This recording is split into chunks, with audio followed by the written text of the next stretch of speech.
கன்னி ராசி அன்பர்கள் அப்படின்னா ஒரு தனித்திறமை அவங்ககிட்ட இருக்கும். பேசுகிறாங்க வச்சுக்கோங்களேன், பேசும்போது ஒரு நளினமாக பேசக்கூடியவர்கள், அழகாக பேசக்கூடியவர்கள். அதே மாதிரி கன்னி ராசி அன்பர்கள் அப்படின்னா எதை செஞ்சாலும் சரி, ஒரு வேலைக்கு போகிறாங்க அப்படின்னா அந்த வேலையில் ஒரு தனித்தன்மையோட ஒரு யூனிக்னஸ்ன்னு சொல்லுவோம், அது மாதிரி வேலையை செய்யணும். நம்ம செய்கிற மாதிரி யாருமே வேலை செய்யக்கூடாதுன்னு நினைக்கக்கூடியவர்கள். தொழில் செய்யக்கூடியவர்கள் எல்லாருமே பெரிய லெவலில் பிஸ்னஸ் பண்ணணும், மற்றவங்க மாதிரி சின்ன லெவலில் நம்ம ட்ரை பண்ணோம், பெரிய லெவலில் பிஸ்னஸ் பண்ணணும்னு நினைக்கக்கூடியவர்கள் கன்னிராசி என்பவர்கள். அதே மாதிரி கன்னிராசி என்பவர்களுக்கு ரொம்ப ரொம்ப முக்கியமான விஷயம் என்னென்னா, ஆரம்ப கட்டத்தில் அம்மா மேலே ரொம்ப அன்பாக இருப்பாங்க.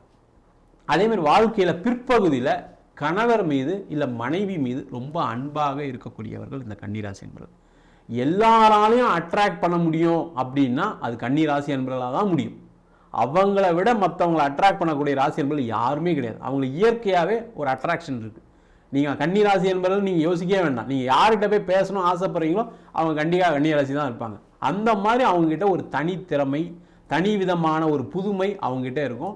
அதிகமாக தன்னை வளர்த்து கொள்ளக்கூடியவர்கள், அது படிப்பில் இருக்கலாம், தொழிலில் இருக்கலாம். நம்ம டெவலப் பண்ணிக்கிட்டே இருக்கணும், அடுத்த லெவலுக்கு நம்ம போகணும், நம்ம நாலேஜை இம்ப்ரூவ் பண்ணிக்கிட்டே இருக்கணும்னு சொல்லி எப்போவுமே உழைக்கக்கூடியவர்கள் இந்த கன்னிராசி என்பவர்கள் தான். முக்கியமாக இவங்களை வெல்ல யாராலையும் முடியாது. இவங்க பார்த்தீங்கன்னா எல்லா டிபார்ட்மெண்ட்லையும் நாலேஜ் இருக்கும்.